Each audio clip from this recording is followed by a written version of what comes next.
My two favorite things back in full swing. Not only is the UFC back, but yours truly, Ryan Thomas, is back on the Thomas Take Sports Podcast. My baby, missed you so much, babe. Missed you so much. Back in the saddle, behind the mic on the Thomas Take Sports Podcast. What's happening, everybody?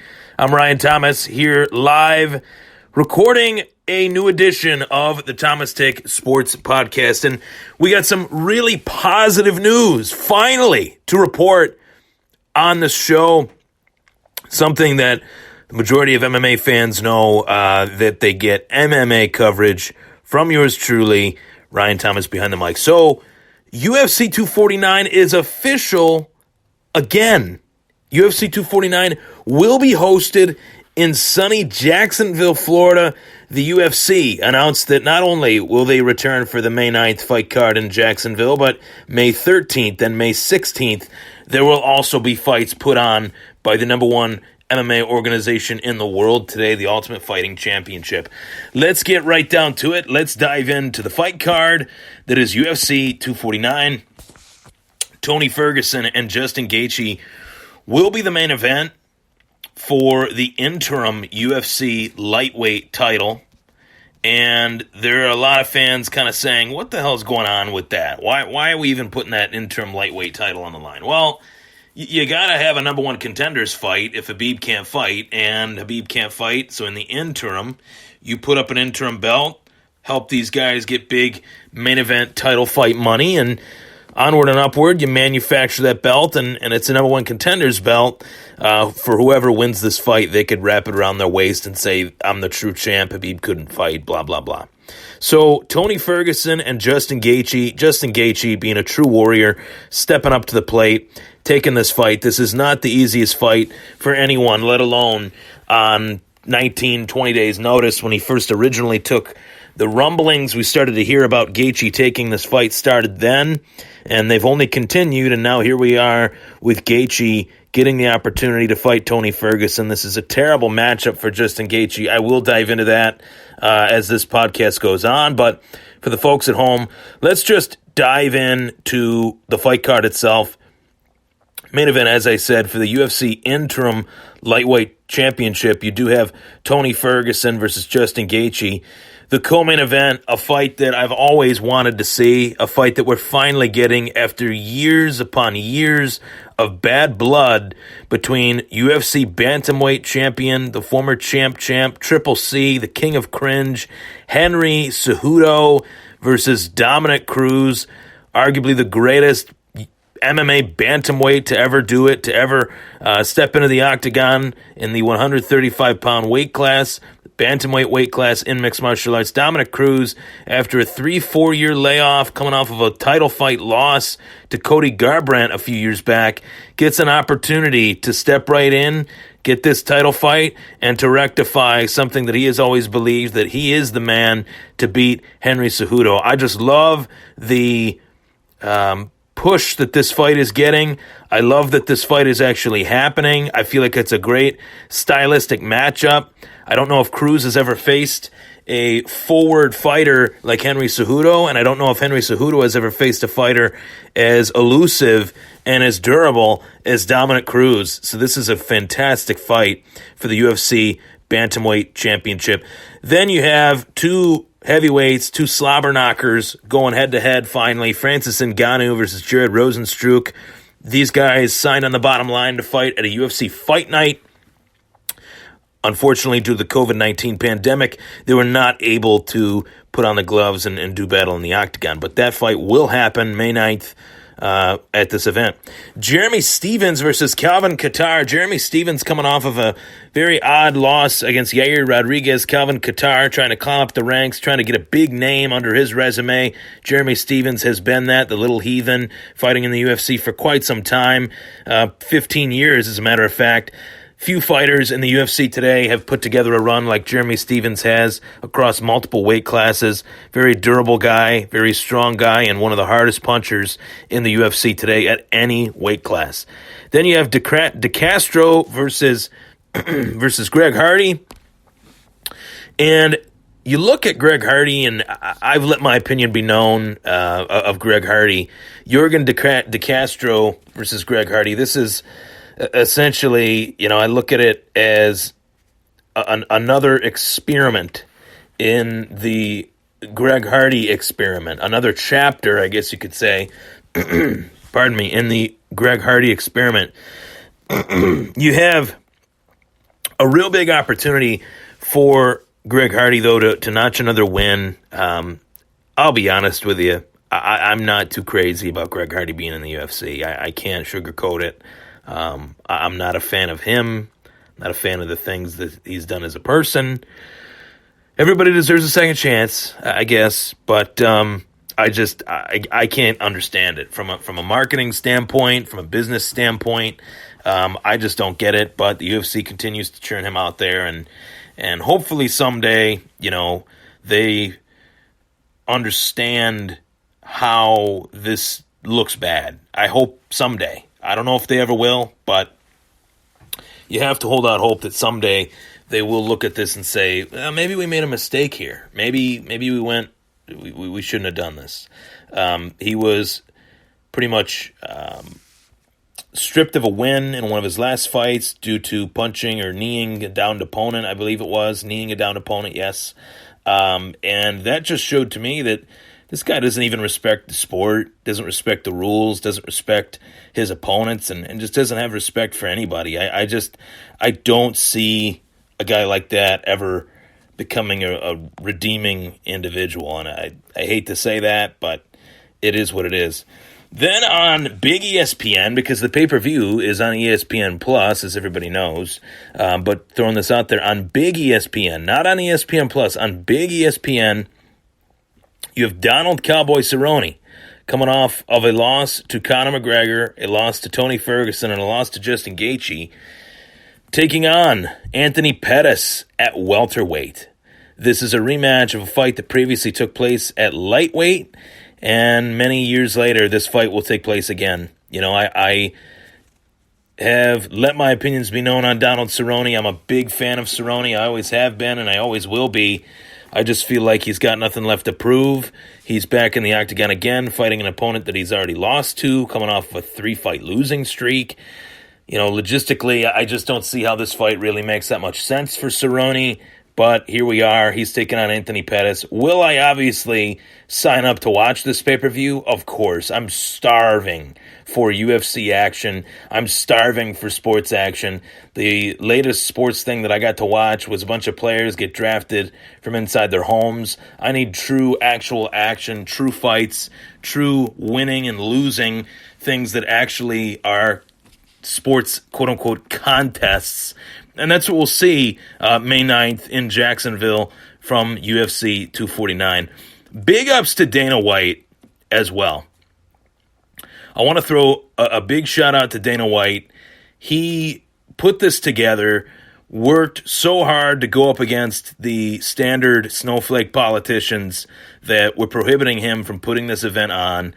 They were able to work diligently and fundamentally sound minds all working in unison to fulfill their mission that, hey, we need to put on a fight for the fight fans. People need sports at times like this, and they were able to do it. They were able to do it under the confines of the Florida state governor laying out guidelines, rules, and regulations that would put this fight on, that would allow this fight card to actually happen.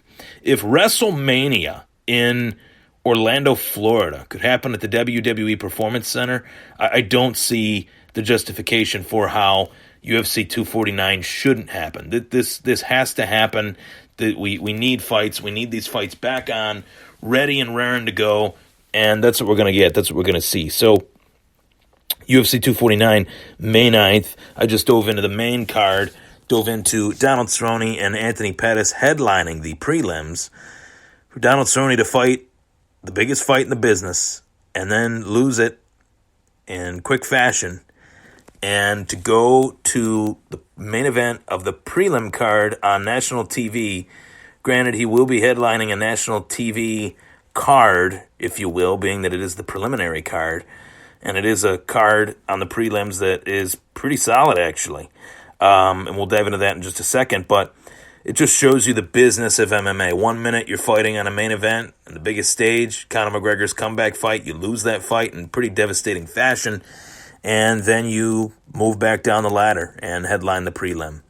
Hopefully for Cerrone, we see a little bit better of a performance than we did in his last fight. But onward and upward, Alexei Olnik versus Fabricio Verdum. These are two veteran heavyweights going toe-to-toe, head-to-head. Fabricio Verdum has not fought in 2 years. So to get him back in the octagon, that was really big. Carla Esparza versus Michelle Waterson, a women's strawweight bout. Esparza rated 7th. Michelle Waterson not ranked currently from what I'm seeing. Maybe there's just not a ranking next to her, but it's not looking like she's ranked. Women's strawweight bout. That would be at 115, I believe, 115. So she's dropping down in weight. Wow. Middleweight. Oh no, that would be never mind. Middleweight, Uriah Hall versus Ronaldo Souza. You look at this fight and say Jacare came off a really bad loss to Jack Hermanson. And that was a really bad loss to lose that fight the way that he did. That was not good. Not good at all. But, now he's getting another fight against Uriah Hall. Vincente Luque versus Nico Price is also on the early prelim. Bryce Mitchell versus Charles Rosa on the early prelim. And then Ryan Spann versus Smiling Sam Alvey in a light heavyweight bout. So, official statement reads from the UFC that the UFC returns on May 9th with a stacked 249 card. UFC 249 card featuring an interim lightweight title bout between Tony Ferguson and Justin Gaethje.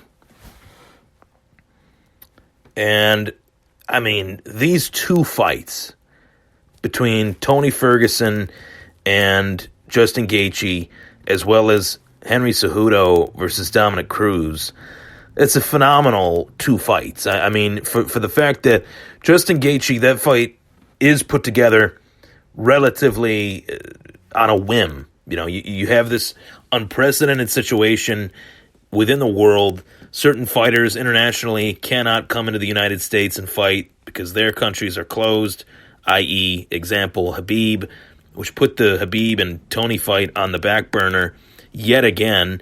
Many people have asked me, do you think this fight is cursed? I think eventually it will happen. There's been some really bad, unfortunate luck that has prevented that fight between Habib Nurmagomedov and Tony Ferguson from actually happening. But Tony Ferguson versus Justin Gaethje is a great fight. In any form or fashion, that's a fight that will get people to watch. Tony Ferguson is on a tear. He's been on a tear. He's been one of the top pound-for-pound best fighters on planet Earth, and especially one of the best 3, 4, 5 lightweights for the last 5 years. And for him to take this fight with a lot at risk, you think of the risk versus reward that is available to Tony Ferguson. The risk far outweighs the reward business-wise. If Tony Ferguson were to lose this fight on May 9th, it would be catastrophic for Tony Ferguson's career. It would be a nightmare for Tony Ferguson's career. But I think there is something to be said for a fighter knowing how he fights and a fighter knowing how his opponent fights. Tony Ferguson's a very cerebral mind in terms of how he analyzes the fight game. And he sees Justin Gaethje as not necessarily an easy opponent, but an opponent that he matches up well with stylistically. That is the better way to phrase it. An opponent that he matches up well with stylistically. Tony Ferguson has a very awkward striking style. He can fire off punches very quickly. He has cardio for days. His jiu-jitsu is slick. His jiu-jitsu is awkward. His guard is very tough to penetrate. And Tony Ferguson just does not have any facet of his game that is a losing facet. Usually these guys have an Achilles heel position, or an Achilles heel in terms of they can't handle, they can't avoid the right hook, or they can't avoid the uppercut, or they can't avoid the double leg, or they can't avoid the submission attempts, the arm triangle. Tony Ferguson doesn't have any of that. Tony Ferguson is as well-rounded a fighter that you will ever find and ever see in the UFC. So, excuse me, I have a very tough time finding out ways that Justin Gaethje can beat him. That being said, that doesn't mean it can't happen. But Justin Gaethje fighting at 155 pounds against Tony Ferguson on this short of a notice, excuse me, really Justin Gaethje is going to have to come up with a balls-to-the-wall, Tasmanian devil-style offense, blitzkrieg Tony Ferguson. Just go right after him. 100 man, I'm choking. 100 miles an hour. 100 miles an hour, full bore, and just make something happen. That's honestly the only strategy that Justin Gaethje can implement. Now, in terms of Henry Cejudo and Dominic Cruz. In terms of Henry Cejudo and Dominic Cruz, you have two fighters that, as I said from the top, Henry Cejudo has never fought a strategic fighter quite like Dominic Cruz. And that's a really high compliment to Dominic Cruz, because Henry Cejudo has fought both Mighty Mouse Johnson, he's fought TJ Dillashaw, he's got wins over those guys. Although I thought the fight against Mighty Mouse was really close. Henry Cejudo's got a big win over those guys. Mighty Mouse, and a knockout win over TJ Dillashaw. Something that Cruz was not able to do when Cruz fought Dillashaw. Cejudo is going to have to go to his base, and is going to have to turn this into a wrestling match. His last fight versus Marlon Moraes, he took some really hard shots and persevered, battled through it. Really, eventually Marlon Moraes gassed out, and Henry Cejudo was able to take advantage. I can tell you this.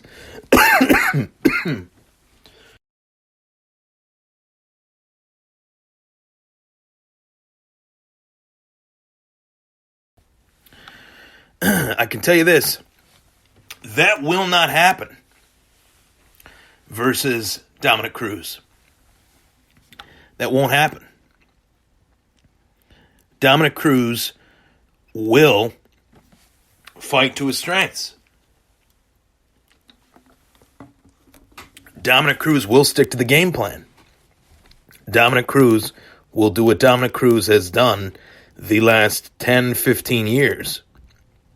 Continue to fight, continue to trudge along, continue to outpoint his opponent. And if Henry Cejudo lets that happen, he might be losing that belt. Dominic Cruz has a very solid, dominant style that sticks out to a judge. He can point fight. He can score very well within the MMA octagon. That's what his fighting style is all about. Scoring, winning rounds, and dominating the rounds. Controlling the pace of the fight, slowing down the pace of the fight, speeding up the pace of the fight. That's what Dominic Cruz does very, very well. Henry Cejudo is one of those fighters that implements his offense, tries to get on top of you, tries to put you against the fence, put you against the cage, and also try to mix it up ever so little to get you to come in, and then Dominic Cruz would then be made to look bad, made to, be in on a double leg or just opened up upon. So this is a very cat and mouse fight. I would say Dominic Cruz would be the mouse and Henry Cejudo would be the cat. And, sometimes a cat can't catch a mouse, and sometimes a cat can. Sometimes a mouse runs free. So this is a really interesting fight, one that I've been waiting for a long time. These guys have bad blood that dates back many moons ago. And I'm not talking in the fight game. I'm talking in the amateur wrestling circuit at the collegiate level. Dominic Cruz trying to, work his way up the wrestling ladder. Henry Cejudo one of the single most accomplished USA wrestlers to ever walk the face of the earth. Dominic Cruz said things like, I wanted to train with Henry Cejudo, but he wouldn't train with me. His coaches wouldn't let him train with me. He was coddled. He wouldn't train. He wouldn't train with, unknown wrestlers. He didn't want to be made to look bad. And I can tell you from personal experience, that is a thing. That is definitely a thing. When there's a name wrestler out there, whether it's at the high school level, whether it's at the collegiate level, whether it's at the MMA level, no matter what level it's at, there's a name that is well known to be great. The trainers don't want them rolling around with guys that nobody knows. They don't want that. They don't want the person to get exposed. They don't want the person to get hurt.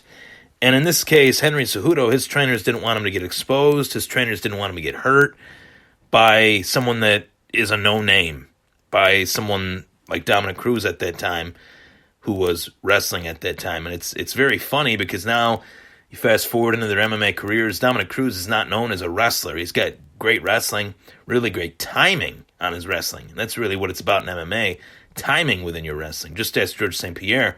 But Henry Cejudo, he is Henry Cejudo. He is the same guy as what he's always been. Obviously, he has evolved immensely in order to get to where he is right now as the reigning, defending, undisputed UFC bantamweight champion, UFC flyweight champion. I am not kidding you when I tell you Henry Cejudo is one of the most impressive stories in combat sports history. He won an Olympic gold medal. He won a bantamweight title, a flyweight title, then the bantamweight title. No fighter on the planet has done that for the UFC. No fighter but Henry Cejudo. Shout out to Kayla Harrison in the Professional Fighters League. She did it. She won an Olympic medal, then went on to be a world beater in the sport of mixed martial arts. But Henry Cejudo beat Mighty Mouse Johnson, TJ Dillashaw, Marlon Moraes. His stock as a champion and as a fighter has never been higher. And getting this name across from him, Dominic Cruz, who is considered by most as one of the greatest fighters of all time, not just bantamweight, but fighters of all time, is massive for Henry Cejudo and is massive for Dominic Cruz. So I look forward to seeing this fight very much so. And I know it'll be a very close fight. This is a really rare opportunity for Cruz to be coming off of a really embarrassing title fight loss a few years back to Cody Garbrandt. He hasn't fought since. And to get this opportunity, this is the opportunity of a lifetime for Dominic Cruz. Once again, coming off of a bad injury, gets an opportunity like he did against TJ Dillashaw. He made the most of it last time. I don't know if I can say that he won't make the most of it again. I don't know if I can say that Henry Cejudo is going to dominate this fight. This fight is a tough one to pick because not only does Dominic Cruz have a long layoff, Henry Cejudo also has not fought in quite some time. So both of these fighters are coming off of layoffs in their own form or fashion, and you just have to, it's a pick'em fight. I think this is a pick'em fight, 50-50, you draw a line in the sand. Francis Ngannou versus Jared Rozenstruik. Francis Ngannou has the fists of death. Jared Rozenstruik is very impressive. He is a surging heavyweight within the UFC heavyweight ranks. This as well is a pick'em fight. But I'm going to lean towards Ngannou. Ngannou, I think he will take it, but it won't be easy. And this is another fight that, the toughest fight of Ngannou's life was against Stipe Miocic. And it didn't go so well for him. He got a little bit exposed. He's rebounded, somewhat reclaimed himself. And I look forward to seeing how he responds in this fight against Jared Rozenstruik. Jeremy Stephens versus Calvin Kattar. Jeremy Stephens is battling a surging fighter, Calvin Kattar, surging featherweight, but I have a feeling that Jeremy Stephens is going to get the win in this one. I unfortunately am going to go with Hardy versus DeCastro. I'm going to go with Anthony Pettis over Donald Cerrone. I'm going to go with Fabricio Verdum versus Alexei Olnik. I'm going to go with Michelle Watterson over Carla Esparza. And I'm going to go with Jacare Souza over Uriah Hall. So, for the sake of the fans, I will go Ferguson over Gaethje. I will go Cejudo over Cruz. I will go Ngannou over Rosenstruck. Stevens over Qatar. Hardy over De Castro. Pettis over Cerrone. Verdum over Olnik. Watterson over Esparza. And Jacare Souza over Uriah Hall. So, those are my fight picks. Ferguson, Cejudo, Ngannou, Stevens, Hardy, Pettis, Verdum, Watterson, and Souza. And those are picking just the prelim fights and the main card fights. But neither here nor there. I am just very thankful right now. Very thankful for a lot of reasons. Very thankful that the UFC is returning. That we're getting some sort of sports contest where we have a winner and a loser that's actually live and in front of us. Not a MLB The Show tournament, not a Madden tournament, not an NHL tournament, not an EA UFC tournament. As fun as that stuff is and as cool as it is, and as much as I've been trying to fill my time with this NFL draft stuff, I have dearly missed the UFC. And for Dana White to be able to go against the grain and really push the envelope and make this fight happen, make this fight card happen, it just reconfirms what I have said time and time again over the years. There is no better leader in sports, in any sport, than Dana White. Nobody has done what Dana has done within the UFC for their sport. Not Roger Goodell, not Silver, not Manfred, not Bettman. I can't even throw those names out there. They're laughable. I mean, compared to what Dana White has done. Dana White has turned a $2 million enterprise into an $8 billion enterprise and has turned it into an international giant. This is a massive global sport. You gotta love it. I know I do.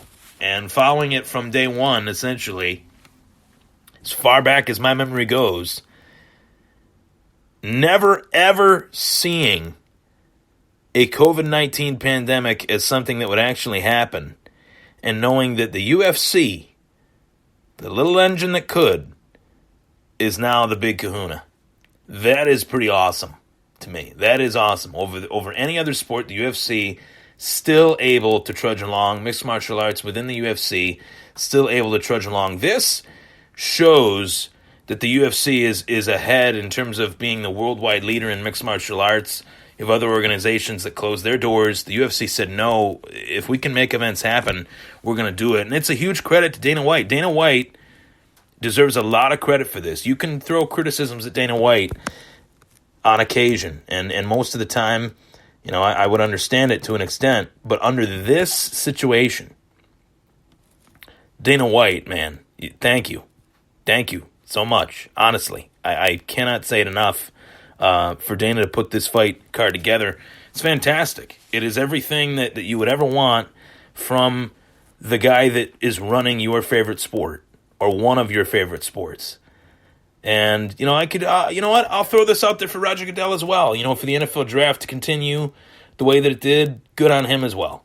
So I guess Roger Goodell does deserve some credit. But I'm talking UFC right now. Dana White made this happen. Made dreams come true, and you have this fight card starting off on ESPN, the big ESPN, and then you have this fight card shifting gears on pay-per-view, streaming it on ESPN Plus, and I'm buying it. I have no hesitation in buying it. It's going to be the best $60 I've ever spent because I am desperate for some sort of fight, some sort of actual true contest with a winner and a loser. Folks, I'm Ryan Thomas. Thank you so much for tuning in to the Thomas Take Sports Podcast for more sports talk. You can find me not only on the Thomas Take Sports Podcast, but you can also find me on the Crowd Assist Podcast, presented by Trainwreck Sports, as I record the Crowd Assist Podcast every week my co-host Kevin Massari to dive into all things Buffalo Bills football. There'll also be plenty of Buffalo Bills conversations by myself with plenty of guests on both the Thomas Tick Sports Podcast as well as the Crowd Assist Podcast. You can find me on Twitter as I'll be tweeting the Day 2 picks live tonight on my Twitter at Ryan Thomas Take, as well as any thoughts related to sports, related to UFC, related to Bellator, related to anything in the combat sports world. Boxing, Fury and Wilder 3 looks like it's going to happen later in the summer, maybe September, once all this crap dies down. And folks, let's do one thing. One thing. Let's be there for each other. Let's be positive. Let's get through this together. Let's not leave anybody behind. Let's embrace one another as best as we can under these trying circumstances and say to ourselves, one day, everything will be all right. Take care.